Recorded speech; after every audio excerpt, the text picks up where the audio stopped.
Okay, I think we can get going here. Thanks everyone for joining us on this impromptu happy hour we've got going on.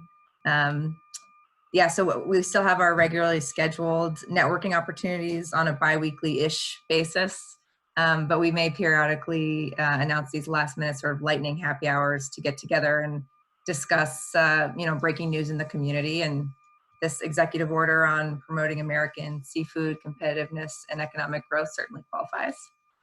So some housekeeping, as usual, please stay on mute and ask any questions in the chat and I'll make sure to incorporate them. We actually already got some great questions from those of you who registered and added questions through that process, so we'll incorporate those too. And I wanted to just say up top for full disclosure that I'm partnering with Jay and Margaret through ESP Advisors, and I have at some point worked with and am personal friends with all four of our lovely panelists. So that's true for most events. I host these happy hours with my personal time and resources because they're a great way to stay connected and hopefully interesting to everyone. And a reminder, of course, that they're guided by your feedback. So please keep those ideas and suggestions coming. They're really great and we really appreciate it. So just to sort of address the elephant in the room, I think the subjects covered by this EO can be subjects that can inspire some healthy debate in the ocean space. And as we all know, and one of the things I actually really love about fisheries is that there aren't, partisan divides along party lines, but just sort of differences in opinion about how to prioritize the resource that we all love. So I think that's because we love it. It can get a little messy, but I'm really excited to talk about it and dive in with everybody today. So we have 4 outstanding professionals who have volunteered their time to share with us their understanding of the executive order and its implications in their respective fields and industries. And of course, none of them represent the administration, did not write it, but can provide some really great background on the EO. So I hope it'll be informational for everyone and we can have a great conversation about it now and then in the breakout rooms to close out the session. So without further ado, I will introduce our first speaker, Margaret Henderson. She's a campaign manager for Stronger America Through Seafood and president of Henderson Strategies. Margaret, could you unmute yourself and tell us about the order from the aquaculture industry and SAT's perspective? Yes, first question, tall order. Can I unmute myself? And I did it. And I'm grateful for that leap of technological capability. And I'm looking at the list here to see how many of you guys I know. And it's a couple of you. I recognize your names. Thanks, Emily, for inviting me to speak. It's been a busy, how many hours are we on right now? So this was signed Thursday at 2 and it's Tuesday afternoon. I don't know. It's been a busy few days, but in a really good way for our organization. And I'll give you, I know I've only got 5 minutes, but I'll give you, a 1-minute overview of Stronger America Through Seafood. This has been a tremendous milestone and a tremendous step forward. I am a registered lobbyist. I've worked advocating on behalf of the U.S. seafood community in all different capacities since 2005. Before that, I was a legislative director on the House side. And before that, I was a college student. So, it's been fish for quite a long time and I've been really focused on the issue. And when I started in 2005 in the fish space as an advocate, we were talking about aquaculture back then. We were talking about offshore aquaculture back then. In 2006-07, I think, there was the Inouye-Stevens bill. President Bush, of course, and then Commerce Secretary Carlos Gutierrez had offshore aquaculture and permitting of U.S. offshore aquaculture as a priority. And I walked the Hill back then with some of the pioneers in the U.S. space. So I remember taking Don Kent with Hub Sea-World Research Institute, Neil Sims of Kampachi Farms out of Hawaii. I've been going around with them. I've been walking the Hill with Kelly Lucas from the University of Southern Mississippi on oyster issues and red snapper issues, you name it. We've been around the block a couple times. And I see this action this week as one of the first legitimate steps forward since that time. We've had bills introduced. We've had bipartisan bills introduced, but the foundation that was established in this executive order this week. And of note, I think it's really cool what you said, Emily, that it's not a partisan thing, right? You know, our organization, Stronger America Through Seafood, came together. I said our organization, I represent them. Their organization, Stronger America Through Seafood, came together in November of 2017 in an effort to elevate the dialogue and amplify the dialogue, with the understanding that Senator Wicker was going to reintroduce a bill. There was some, energy within the new administration, new at the time, to reinvigorate the offshore aquaculture discussion. And it became clear that there needed to be a coalition focused very solely on how do we get that done in a pragmatic way from a political perspective, but also just having the conversation, bringing some fresh voices to the conversation.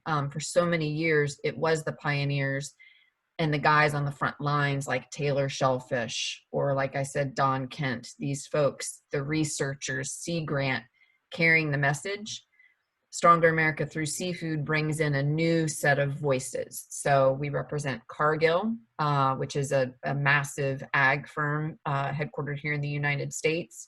Red Lobster, which obviously stands to benefit if we can create more sustainable seafood here in the United States. Cisco, the nation's largest food distributor, period.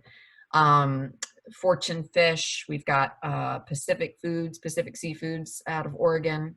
Just kind of a disparate group of people with a shared vision for increasing sustainable American seafood. This group in 2017 identified one of the key ways to achieving that vision was through offshore aquaculture. Clearly, wild capture is always, the bread and butter of this nation's fishing community, and I think that remains the case, and this group fully supports that. There's a lot of crossover. There's very few companies that do just strictly one or the other. It's a symbiotic relationship, right? But we see aquaculture as one of the most opportunities. And the question became, why on earth aren't we doing this? We've got the resources, we've got the technology, we've got the demand, and just what's the problem? And we all on this call know, because we work in this space, it's regulatory inefficiency, and there's no clear path. So what happened this week from our perspective? We've been working on a bill, right? We need statutory authority. NOAA needs statutory authority to be put in a position to issue permits, period. It's pretty simple what Congress needs to do. Everything else outside of just giving NOAA that authority is giving industry, NGOs, fishing communities the assurance that this will be done in a responsible way. But fundamentally, the base of the bill has always just been give NOAA the authority in statute to establish permits, a permitting process.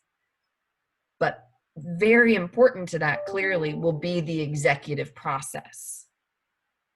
And because we all work in the policy space, we all know once a bill is passed, then the clock starts ticking on the regs getting written. And that could take forever. I mean, with something like this, let's not underestimate the gravity of what we're trying to achieve. We're establishing a new frontier for domestic production. It's like setting up the USDA effectively for the future of seafood production. So to think that that would happen quickly after legislation passes, it's going to take a while. So what the executive order did this week is go ahead and establish a framework for how the executive piece will occur. And that executive order predates, it's not a Trump thing, it's not an Obama thing, it's not a Bush thing, it's not an industry thing. This is something that's been very well vetted, and it's been circulating for years. Not just a couple years, but many years. And it has had many authors and many opportunities for tweaking and improvement. So long story short, our organization, Stronger America Through Seafood, sees that executive order just on its face, if you read it, a great leap forward in establishing a foundation for the future of U.S. seafood production. So we're really pleased, not to say there aren't some things that need to be adjusted. We anticipate, this is the beginning of a very long process, that now comes implementation. And so there's a lot more work to be done, but I'll close with this, and I don't know how long I've been talking, but just go like this, Emily, be like, go. I've been getting calls personally from around the world from investors who are very interested. And we all know we won't make a dent in achieving some of the benefits that could be associated with offshore aquaculture unless we can get some big investment behind making this happen, because this is not an easy undertaking. It's not a couple $1 million and you got a fish farm. We have to do it right. And in order to do it right, we need to attract investment from here at home, but it's going to take more than what I think we can provide on our own. People are very interested. And I think the United States has an opportunity to do it right. And, there's energy in the industry now that I haven't seen in 15 years. So we're excited about what might unfold. Thank you, Margaret. That was a really great overview of Stronger America Through Seafood's work on this and your work to date. So congratulations to you guys, and thank you so much. Next up, we have Johan Bergenas. He's the Senior Director of Public Policy at Vulcan, and he's going to speak with us a bit about the executive order and how it impacts the fight against illegal, unreported, and unregulated, or IUU fishing. So Johan, take it away, please. Thanks, Emily. This is already a huge win for me. Being called by Emily, I heard professional, colleague, friend. When I sat in the same office as her, she would refer to me as dude. So this is a big win for me today, and I'm really happy to join the discussion. And this is a great opportunity also to get the community together, Emily. So you're doing a great job. So let me make a couple of points here, and then I look forward to a really good discussion. For those of you who haven't carefully studied this EO, the section on IUU and maritime domain awareness technology and enforcement, you can find it in section 5 there. And it's great. There's nothing to complain about. That IUU fishing, MDA, enforcement, port state measures agreement are all included in the EO. So to the previous speakers, this is a good bipartisan issue that we can all make some headway on. But I always think that we are overly excited when things like this happen. I used to do work on nuclear issues, terrorism, thugs and drugs, and having transitioned into the environmental space and spent some time on IUU fishing, there's nothing to be apologetic about asking for much more attention and resources when it comes to IUU fishing. The issue has unique characteristics as a major foreign policy issue, and it's too often part of a fringe domestic and environmental discussion. So just a couple of really high-level points here why this is such an important topic. The stat that you all know, of course, is that 3 billion people depend on it for food security. But think about that. How many other issues that we know of has that potential disruptive impact, right? I just found some amazing new stats in the last couple of months. Like a quarter of all militarized disputes since World War II has been over fisheries. And then think about the minimal resources that is put to IUU fishing. It's a major driver of suppressing economic development. One of our peer competitors, China, is strategically emptying the world's oceans of seafood, and by doing so, they gain in power. That's something that we should pay attention to use strategically. And of course, there's multiple transnational organized criminal behavior associated with it. So there's nothing to be apologetic about to think that this should be a tier 1 foreign policy issues. So to that end, a few of you who are on this call have done amazing work in the last year and a half or so to really bring this topic to or at least trying to bring it into the national security and geopolitical discussion. And I think we need to continue to do that. So those were 2 points. The third point I want to make is on public-private partnerships. And this goes into this idea of trying to bring better tools to this fight. And there's 2 ways to do this, right? You can give the private sector or NGOs or whatnot money to build products, but you also need to give them better technology specifications. I've spent a little time on this over the last 3 years, and we need a better communication to the folks in government who needs technologies for maritime domain awareness, what it is that they actually need. We cannot be sitting outside of government guessing what NOAA, what the US Coast Guard, maybe even what the Navy needs when it comes to IUU fishing maritime domain awareness. If we only build general MDA tools, they're never going to be prioritized towards the IUU case. So we need to get real smart and real detailed on what it is that this government needs to do a better job on IUU. Point 4 is in reference to international cooperation and again, maritime domain awareness. And this is, you know, working for a company, an organization who is part of the technology company is probably not the most, most sought after talking point, but technology is not going to solve this problem alone. Any technology in the hands of emerging and developing economies is going to fail unless there is a infrastructure around it to build operational and technical capacity. The problem with that is that there's about 2 or 3 organizations who's in charge of that, or who is engaged in that in the world. And so there's 2 solutions to this. Number 1, the community builds this capacity by itself outside of government. That's going to cost a lot of money, takes a lot of time. Or, and this goes to the public-private again, for much stronger alliances with the US government's already established capacity building entities who exist in West Africa, in Southeast Asia, in the Pacific, and in Latin America. And after being vetted as a tool or an organization, piggyback with the US Coast Guard, with the State Department, with the Justice Department, in an actual American public-private solution to these things.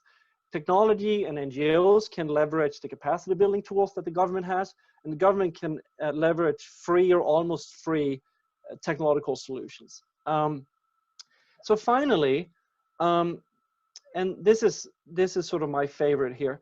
Every darn time I read a piece of legislation or executive or an EO, whatever it is, the language goes something like this. I'm going to quote part of this. The Secretary of State, the Secretary of Commerce, the Secretary of Homeland Security, and the heads of other appropriate executive departments and agencies shall, and then it goes on to tell them what they should do. We have to stop referring to the United States Navy and the United States intelligence community as other agencies. They have not only a huge incentive and an interest to be a part of these issues, they also have pretty much all the tools that we need. So there's a huge legislative and regulatory opportunity there to make the US Navy and the US intelligence community able, through authorities, to actually participate. I'm yet to meet anyone in these 2 organizations who do not think this is a really serious problem. They need the authority to participate in this discussion and not be called as other agencies. And then finally, and this is the easiest point to make, but the good work that many of you guys do and have done over the last few years in terms of legislation, ideas, executive orders, need to be implemented. And nothing can get implemented if there's more resources and money. So we need more resources and money to get this done. So I'll stop there. Thank you. Thanks, Johan. That was really enlightening and helpful. And just sort of to add on to that, I think that's a problem we have a lot with quote unquote fish issues. You know, we silo them. They live at NOAA, and NOAA obviously does a good job managing them, but you know, there are all these disparate impacts and places where they play. There's food security, you know, there's an agriculture component with aquaculture, and there's recreation and tourism, and we need to bring all the parts of government to bear, especially DoD and intelligence. So thank you so much. Next up, we have Willy Goldsmith. He's the executive director of the American Saltwater Guides Association, and he'll share his organization's perspective on the EO. Go ahead, Willy. Thanks, Emily. Thanks for having me, Margaret and Johan. Thanks for your deep expertise on each of those subjects. I'm going to kind of offer a broader overview of kind of our initial impressions. We're kind of on the outside looking in here in terms of some of these issues, but First, I'll just explain a bit about who the American Saltwater Guides Association, ASGA, is. We're a coalition of recreational fishing guides, small bait and tackle shop and lure manufacturers, and like-minded private anglers who find greater value in having access to abundant fish stocks over harvest. Our main interest is in having lots of fish in the water, recognizing that abundance is good for business, and that's kind of our driving force in a lot of our work, looking at prioritizing long-term sustainability of our marine resources over any short-term harvest benefits. And sort of toward that end, we're a resource-first group. So, you know, we do represent a lot of folks who depend on fisheries, but our first priority is always looking out for the resource. We try to make a point of not picking winners and losers. So we're not, you know, picking recreational fishermen at the expense of, in this case, you know, commercial fishermen or the aquaculture community. And certainly I've been trying to learn more about this EO. We published a blog yesterday, you know, lesson learned. I sent it to Emily, and then 2 hours later, I got asked to be on this happy hour. So, you know, I will keep that in mind, Emily. Thanks for that. Thanks for that lesson there. So overall, I'm just kind of, you know, we sort of see 4 different elements in this EO. It covers a lot of ground, as you all know. I mean, certainly, you know, there are 4 issues that folks have spent their entire careers on that are kind of rolled up into this one document. So, you know, we spent some time trying to unpack some of them and recognize that there's a lot here that we still need to learn, but just want to kind of offer some initial impressions around kind of some of the good things and really positive elements of the EO, and then some issues that are a little bit more concerning to us. You know, hopefully that'll provide some, you know, some clarity. So I think first off, you know, overall, we were really encouraged to see the efforts to put U.S. commercial fishermen on an even playing field with other nations. As Johan was discussing, you know, there's this part about implementing port state measures agreements here in the U.S.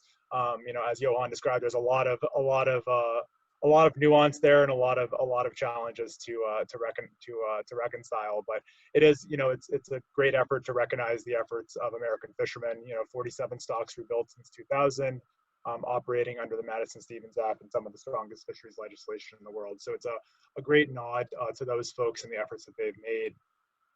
And kind of by the same token, I think the Section 11, I believe it is, which talks about creating this interagency task force to better facilitate foreign market access for U.S. fishermen. It's also a great move. I think, again, these folks, you know, are the gold standard for sustainable fisheries, have done great work, and it's really encouraging to see these efforts to support their access to foreign markets. So we're really excited about that. Some of the elements that we were concerned about, though, the first one was Section 4, which dealt with I think the quote is, identifying and removing unnecessary regulatory barriers restricting American fishermen and aquaculture, or restricting American fishermen in this case.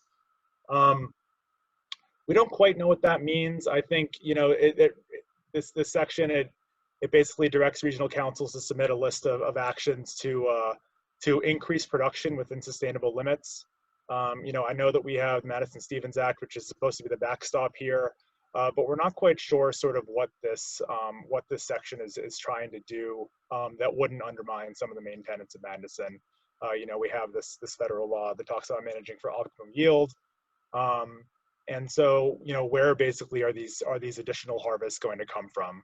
You know, there's this directive for regional councils to, within 180 days, identify these different ideas. But does that mean, you know, allowing for more destructive harvest, for reallocating from the recreational sector, for somehow decreasing monitoring and reporting requirements? It's pretty vague, and so I think, you know, there might be elements to address this in ways that don't undermine some of the conservation efforts, but we're not quite sure what those are, kind of based on, you know, there's not a whole lot of language here that lays it out in greater detail.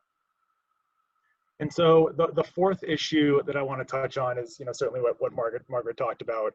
You know, the aquaculture provisions, which are the bulk of the EO and are really fleshed out, in particular in Sections 6 and 7. I first just want to mention, you know, we're certainly not unconditionally opposed to aquaculture. Certainly recognize that it's a, you know, a really valuable source of seafood. I think certainly on the unfed side of things, thinking about, you know, oysters, kelp, those types of systems that don't require any additional inputs, they obviously have huge resource benefits too. So, you know, for us as a resource first group, thinking about benefits to water quality, habitat for juvenile fish, those sorts of things. So Definitely not something that we're unconditionally opposed to. But I think, you know, we were concerned about kind of at one level how vague this part of the EO was in terms of specifying, you know, what types of systems might be allowed, especially in the early going.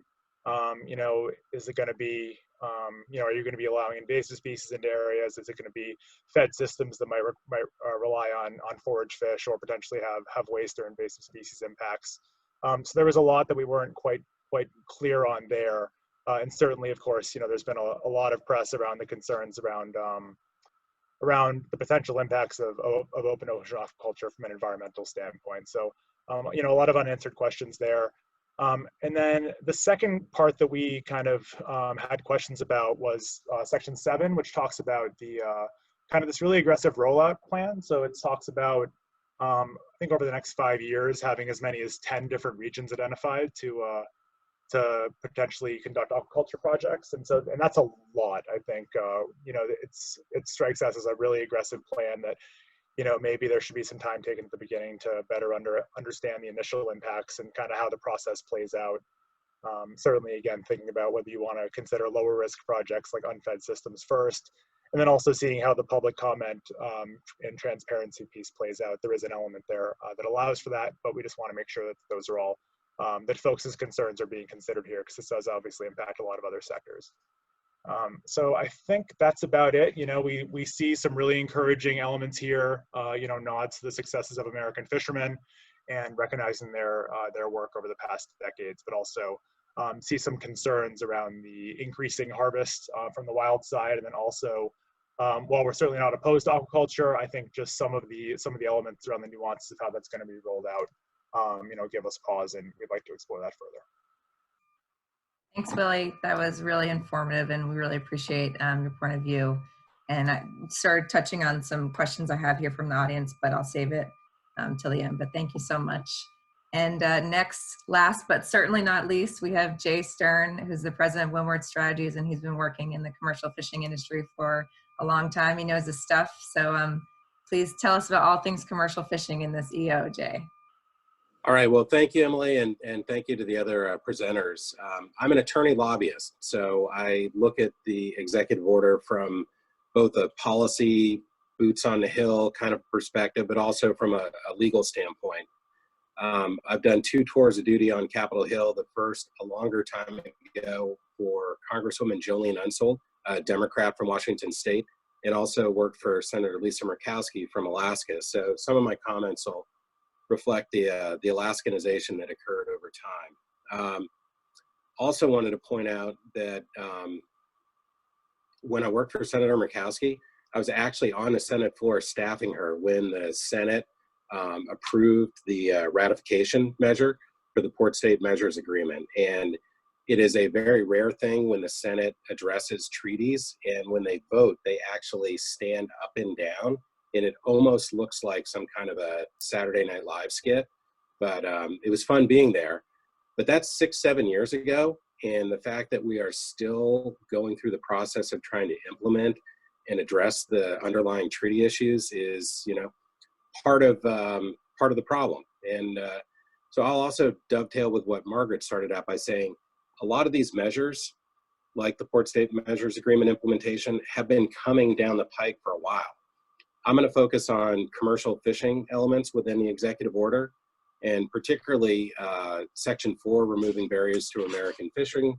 But also, I do seafood import compliance work, so I'm going to touch on Section 11, the international seafood trade, toward the end. So Section 4 is essentially a continuation of actions that this and prior administrations have been taking to address concerns within the commercial fishing sector. But by including it in this type of an executive order, they're elevating it and creating a much higher political profile that may or may not allow them to get more things done, but it definitely will encourage additional deregulatory initiatives. So a couple of examples of things that this administration has done. One that I think is an example that will keep going forward. They found flexibility, they being the National Marine Fisheries Service, because they're going to be the prime driver here. How to open up additional scallop grounds in New England. that had traditionally been closed, and they had to work through a lot of regulatory impediments. You know, that's the type of example of working toward boosting U.S. seafood production within the boundaries and the parameters of MSA and the council system, to find better, smarter ways to produce seafood. In the COVID-19 situation, a lot of you may be aware they have temporarily relaxed observer coverage. And I see that as something that is just strictly focused on public health and preventing folks from getting infected with coronavirus while they're on a small boat.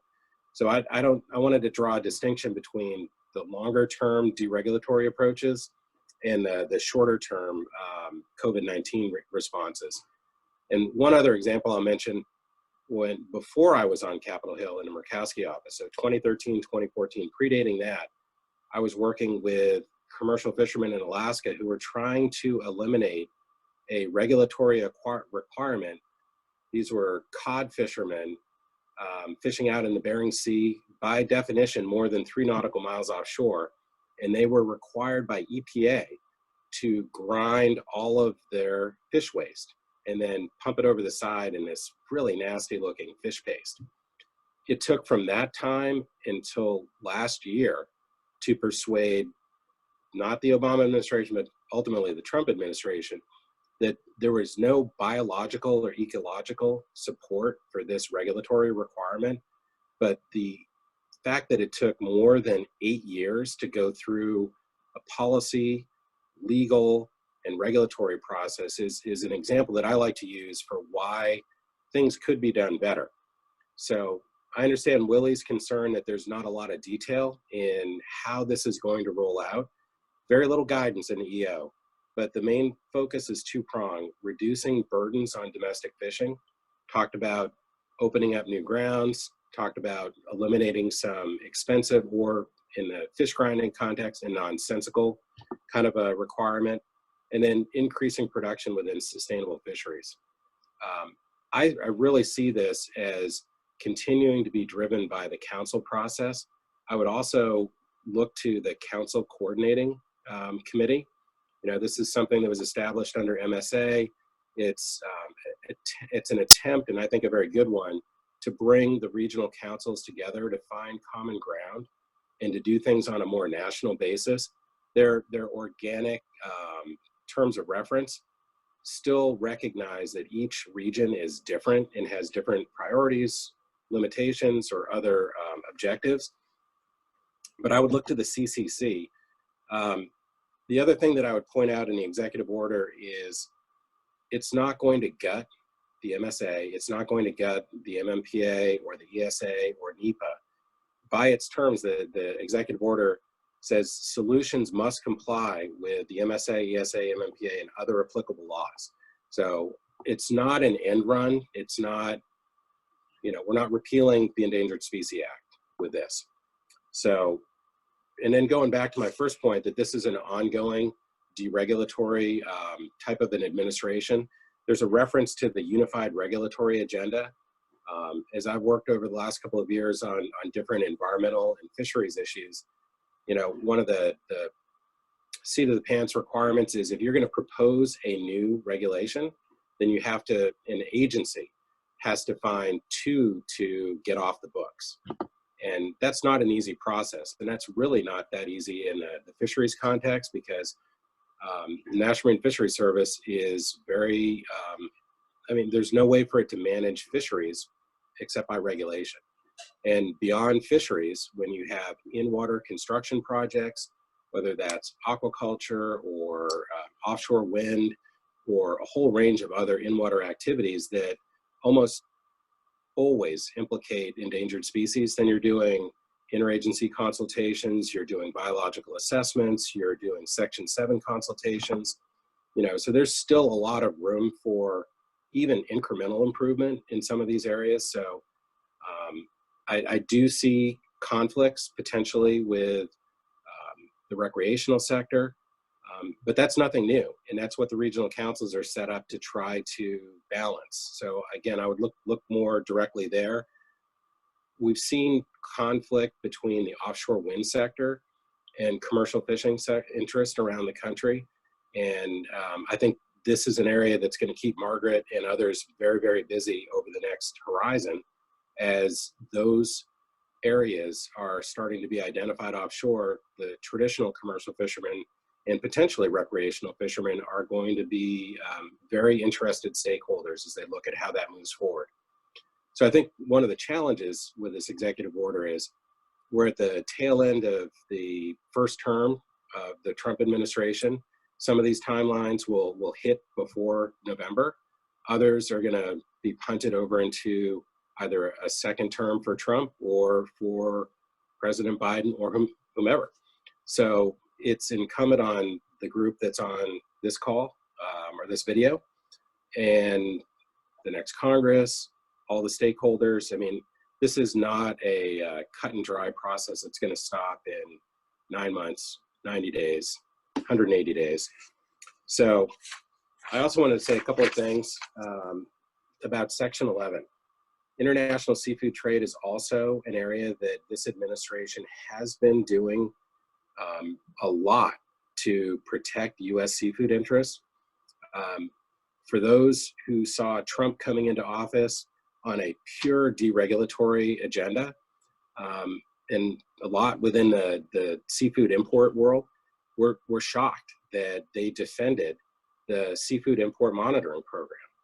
And, you know, that's more of a protectionist regulatory regime that was set up by the Obama administration.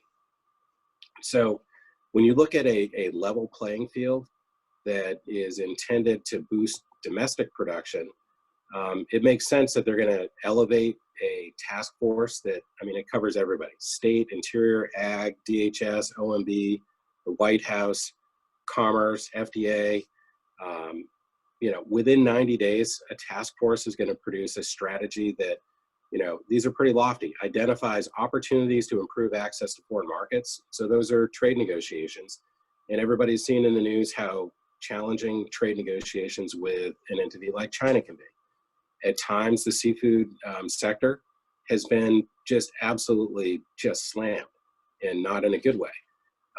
At other times, advocates from Congress have been able to persuade this administration that you need to look at a little bit more sophisticated way that the seafood industry works.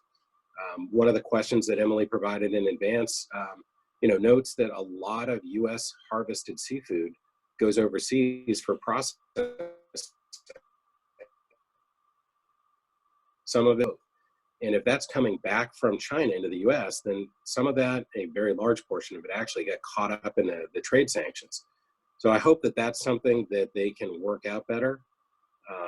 You know, and again, sort of a side connection with COVID-19 dynamics.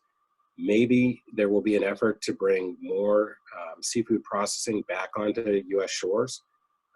But, you know, those are bigger economic questions, you know, the labor costs and other dynamics. It's not possible for this or any other administration to just wave a magic wand. The last thing I wanted to comment on the seafood trade, sort of leveling the playing field. There was I can't remember if it was, I think Willy, you mentioned that these are the most sustainably managed fisheries in the world. And leveling the playing field means holding other fisheries around the world that are exporting seafood to the United States to U.S. standards. And we are the U.S. is in the process of implementing regulations under the Marine Mammal Protection Act to require that seafood that is harvested in other parts of the world in ways that interact with marine mammals have the same type of marine mammal protections that the U.S. does. So they were going to be going fishery by fishery, country by country, and establishing comparability findings. And if a country or a specific fishery within a country doesn't meet the U.S. comparability finding standard, then that seafood will be banned from being imported into the U.S. We've already seen this play out in an early scenario with the vaquita down in Mexico. It's playing out also with the right whale, with the dynamics between the U.S. and Canada with lobster. So one of the other questions that I'll foreshadow that Emily provided is, how can you level the playing field and aggressively implement either IUU or other U.S. standards and at the same time be deregulatory. It's a conundrum, but they're going to walk and chew gum at the same time. And the overall goal, if there is one consistency, is how do you boost U.S. seafood production and benefit U.S. interests? So I'll leave it at that. Thank you, Emily. Thank you so much, Jay, and thank you for already answering some of our audience questions. That was really informative, and I think the attorney/lobbyist point of view was a really good one to dig in on the text here. I think I'll try to close at 5:15. We'll do breakout rooms, but I have time for one more question, and so maybe just a quick round, since Jay, you already answered your questions, but if there's any one thing you wish was more fleshed out in the EO, if it's accountability, sustainability, the regulatory environment, or more funds or whatnot, please in a minute or less, give us those thoughts. We'll go backwards. So Willy first. Ooh, put me on the spot. I think it would be helpful, again, as somebody who hasn't been as close to the aquaculture discussion, section 7 in particular, which talks about kind of the, it talks about the idea of citing, you know, 2 potential locations this year and then two more for each of the next 4 years. I think, you know, some more clarity there around what kind of aquaculture systems would be considered. And then also, you know, it does give a nod to kind of public comment and transparency, but I think, you know, because this is such a new process, I think it would be really helpful to have more input there and better understand, because, you know, Jay mentioned, you know, offshore wind, and I think, you know, there could be analogs here. You know, this is a brand new, you know, and as Margaret mentioned, this is kind of a, you know, a new food system, and it's a new use of the ocean, and I think there are going to be a lot of unforeseen impacts and conflicts that are going to come up. So I think a better framework for better understanding how to address some of those would be really helpful. Thank you, Willy. That's great. Johan, and then Margaret, and then we'll go into breakouts. Yeah, no, I think what I said about unleashing the full fury of the US government and leveraging the actual resources that we have in the intelligence and the military. Great, thank you. And Margaret, if your Zoom is working. She may have dropped. She's having some connectivity problems. Jay, do you want to say one final thing you would like to see fleshed out? I just moved back Hi, to the can you hear me? area. Yeah, Margaret's back. Sorry. Go ahead, Margaret. All right. So I just moved back to the DC area from Alaska, and having worked for the senior senator from Alaska, I would be just savaged if I didn't say this. The executive order does not in any way, shape, or form preempt Alaska state law, which pretty much bans fin fish aquaculture. In Alaska, they love seaweed, oysters, and other shellfish mariculture. Those Alaskans always have to be individuals. And Margaret, did I hear you back on? Can you just say, can you hear me? Thumbs up. Okay. So I switched from my laptop, which is crashing, to my cell phone, and right when you said Margaret. So, no, I'm glad that Willy brought up his kind of lack of certainty around some of the aquaculture stuff. I mean, listen, this is how many pages did this EO come out at? 6 pages. I mean, thank God it's only 6 pages. I mean, we have a lot of work to do on establishing our offshore aquaculture infrastructure and the entire paradigm. That's precisely why we need federal legislation. This document that was signed on Tuesday doesn't give industry any certainty. It doesn't authorize NOAA on its face to establish or to issue permits. That's why we need federal legislation. And I'm reviewing a bill right now that's 70 plus pages. The House has introduced a bipartisan bill that's 70 pages plus. Therein will be the details, I think. And so it's a 2-part process. And I believe very deeply that it has to remain a 2-part process. So that's it.